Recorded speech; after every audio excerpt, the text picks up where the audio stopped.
మద్దతు ఇస్తుంది అనుకున్నారో, తెలుగుదేశం పార్టీ ఏ సామాజిక వర్గానికి చెందిందని దానికి ముద్రేస్తున్నారో ఆ సామాజిక వర్గం మెల్లమెల్లగా దూరం జరుగుతోంది. అది వాస్తవం, నాకు తెలుసు. నేను ఆ సామాజిక వర్గానికి చెందినవాడిని కాబట్టి మా అంతర్గత సంభాషణలో కానీ దాంట్లో కానీ మేము దూరం జరుగుతాం అనేటువంటిది జరుగుతున్నది వాస్తవం. దానికి ఏం కారణాలు అనేటువంటివి ఆ పార్టీ విశ్లేషించుకోవాలి, సమావేశాలు ఏర్పాటు చేసుకోవాలి. వాళ్ళు అంటరాని వాళ్ళుగా చూడడం మాత్రం మానేయాలి అర్జెంటుగా. ఎందుకంటే ఈ రాష్ట్రంలో, ఈ దేశంలో అనేక సామాజిక వర్గాలు అనేక రాజకీయ పార్టీలకు మద్దతు ఇస్తూ ఉన్నాయి.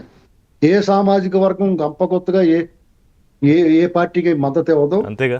ప్రముఖంగా ఈ సామాజిక వర్గం తెలుగుదేశం పార్టీకి మద్దతు ఇచ్చిందంటే కుల ఆధారంగా మద్దతు ఇచ్చిందనేటువంటి అపోహ ఎవరికైనా ఉంటే తొలగించుకోవాలి. అది కాంగ్రెస్ పార్టీకి మద్దతు ఇచ్చింది గతంలో, ఇవాళకి కాంగ్రెస్ పార్టీలో ఉన్న సామాజిక వర్గం ప్రముఖులు ఉన్నారు. అలాగే మొన్న జగన్మోహన్ రెడ్డి ఏదో ఉద్ధరిస్తాడని అతను కూడా మద్దతు ఇచ్చారు. కానీ మెజారిటీ డెఫినెట్ గా అభ్యుదయం, ఆదర్శవంతం, ప్రోగ్రెసివ్ థాట్స్ ఉంటాయి. కాబట్టి ఎన్టీ రామారావు గారిలో ఒక సామాజిక విప్లవకారుడు కనిపించాడు. యాంటీ కాంగ్రెస్ పాలసీ ఉంది కాబట్టి వాళ్ళందరూ కమ్యూనిస్టుల భావజాలం ప్రకారం వాళ్ళందరూ కూడా ఎన్టీ రామారావు గారు మద్దతు ఇచ్చారు. అది కంటిన్యూ చేస్తా ఉన్నారు. ఇప్పుడు కాదు, మోడర్న్ పాలిటిక్స్ దిశగా వెళ్తోందండి దేశం. తెలియదు కదా, అలాగే రాష్ట్రం కూడా. ఆ తెలుగుదేశం పార్టీ ఆ సామాజిక వర్గాన్ని మెచ్చి మేకతోలు కప్పపోయినా పర్లేదు, కించపరచుకుంటూ ఉంటే చాలు. వాళ్ళు అంటరాని వాళ్ళుగా చూడటం అర్జెంట్ గా మానేయాలి. ఇది మాత్రం హితవు, మేము హితులు తెలుగుదేశం పార్టీకి ఆ హితవు చెప్తా ఉన్నాం. కాబట్టి ఇది ఆ కోణంలో వాళ్ళు చర్చ చేసుకోవాలి ఆ విషయంలో. తెలుగుదేశం ఈ దేశం మాకేమిచ్చిందని ఎవడన్నా ఆలోచిస్తే ఈ దేశానికి మనం మీరేమి ఇచ్చారో చెప్పండి రా అంటాం. అలాగే తెలుగుదేశం పార్టీ కమ్మ సామాజిక వర్గానికి ఏమిచ్చింది, కమ్మ సామాజిక వర్గం తెలుగుదేశం పార్టీకి ఏమిచ్చింది అనేటువంటి ఒకటే. శ్రీనివాసరావు గారు, ఇప్పుడు భాను ప్రకాష్ రెడ్డి గారు ఉన్నారు, ఆయన ఒకటే ఎజెండా, దేశ అభివృద్ధి, తన పార్టీ జెండా ఎగరాలి. ఈ రెండే. ఇంకా కులం చూసుకుంటే ఆయన ఎక్కడ ఉండాలి ఇప్పుడు? సో బియాండ్, మీరు చెప్పిందని ఒప్పుకుంటూనే beyond this caste and creed ఉండాలంట నేను. అంటే ఇవాళ మనం ఏమనుకుంటాం, రాజకీయాల్లో కలుపు మొక్కలు నేరేయాలి, ఆపరేషన్ క్లీన్ పాలిటిక్స్ అన్నాడు చంద్రబాబు. అంటే ఏంటి ఆ దిశగా వెళ్ళాలంటే? ఒక కులం లేదు, మతం లేదు, మొత్తం అందరూ కూడా ఏకతాటి మీదకి వచ్చి ఈ కలుపు మొక్కలు నేరేసే కార్యక్రమంలో ఉండాలి, ఆ మిషన్ మీద ఉండాలి.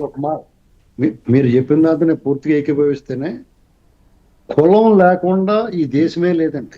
కులం పునాదుల మీద ఈ దేశం కాదనట్లా. కాబట్టి ఏ రాజకీయ పార్టీ కూడా కులం అనేటువంటిది పూర్తిగా ఏ ఒక్క కులంతో ఏ పార్టీ ఉద్ధరింపబడదో రాష్ట్రం పరిపాలించబడదండి. ఇక్కడ కమిట్మెంట్, అది వాళ్ళ థాట్ ప్రాసెస్, ఆ పార్టీకి ఏ రకమైన కంట్రిబ్యూట్ చేశారో వాళ్ళకి మనం ఏమి ఇవ్వాలి అనేటువంటిది గుర్తుపెట్టుకోవాలి. ఇక్కడ జరుగుతున్నది. ఒక్క నిమిషం భాను గారు చెప్పండి. భాను గారు, రిషన, మీరు కుల ప్రస్తావన తెచ్చారు కాబట్టి నేను ఒకటే చెప్తున్నా ప్రజలకి, మావాడు మనవాడు అని చెప్పి ఓటేయకుండా మంచి వాడికి ఓటేయండి, మార్పు వస్తుంది. మావాడు మనవాడు కాకుండా మంచి వాడికి ఓటేయండి, మార్పు వస్తుంది అని చెప్పి ఏబిఎన్ ద్వారా ప్రజలకు తెలియజేస్తారు. రైట్, టైం కూడా అయిపోయింది. శ్రీనివాస్ గారు కంక్లూడ్ చేయండి. ఇప్పుడు ఎవరు చెప్పినా మనం కులాన్ని, మతాన్ని, ప్రాంతాన్ని విడిచిపెట్టి మంచివాడికి ఓటేయండి అని చెప్పేసి మనం అందరం చెప్తా ఉంటాం. కానీ ఇక్కడ నా ఉద్దేశ ప్రకారం నేను ఇందాక చెప్పాను, పార్టీ సిద్ధాంతం, పార్టీ నడవడిక ఎలా ఉందనేటువంటి చూసుకుని రాబోయే భవిష్యత్తులో ఆ పార్టీలు బలపడటం ఇదివరకట్లా లేదండి. కంపకొత్తగా గుడ్డెత్తి చేయమని వెళ్ళరు. అందుకే అంటున్నా నేను, ప్రమాద హెచ్చరిక కాదు, ప్రమాదం ఎక్కడ పొంచి ఉందో కూడా అప్రమత్తంగా ఉండాలి అనేది. నేను బీజేపీ గురించి ఎందుకు చెప్తున్నాను వినండి. టైం అయిపోయింది, కంక్లూడ్ చేద్దాం. ఒకే ఒక ఒక సెకండ్ లో చెప్తాను. బీజేపీ పార్టీ ఆంధ్రప్రదేశ్ లో ఇక్కడ అసలు అవకాశం ఉంటుందా అని అనుకున్నది. వాళ్ళు మెల్లమెల్లగా అక్కడ మంత్రులు ఉన్నారు, కేంద్ర మంత్రులు ఉన్నారు, శాసనసభ్యులు ఉన్నారు, అలాగే ఎమ్మెల్సీలు ఉన్నారు, రాజ్యసభ సభ్యులు ఉంటున్నారంటే ఆ పార్టీ వాళ్ళకి ఒక కొత్తగా జాయిన్ అయిన వాళ్ళకి, వేరే పార్టీలు వచ్చిన వాళ్ళకి అసలు వాళ్ళ మొహం కూడా సరిగ్గా చూడాలి. కావాల్సిపోతే ప్రజాక్షేత్రంలో పోరాడి గెలవమని చెప్తారు. వాళ్ళకి పార్టీ గిఫ్ట్ గా వాళ్ళకి మీరు ఇన్నాళ్ళు నమ్ముకున్నారు కాబట్టి మీరు ప్రజాక్షేత్రంలో పోరాడకపోయినా మీకు ఈ అవకాశం ఇస్తున్నాం అంటారు. ఇది కావాలంటే రాజకీయ చూద్దాం. ఎందుకంటే విజయ్ గారు ఏదో మీరు ఒకసారి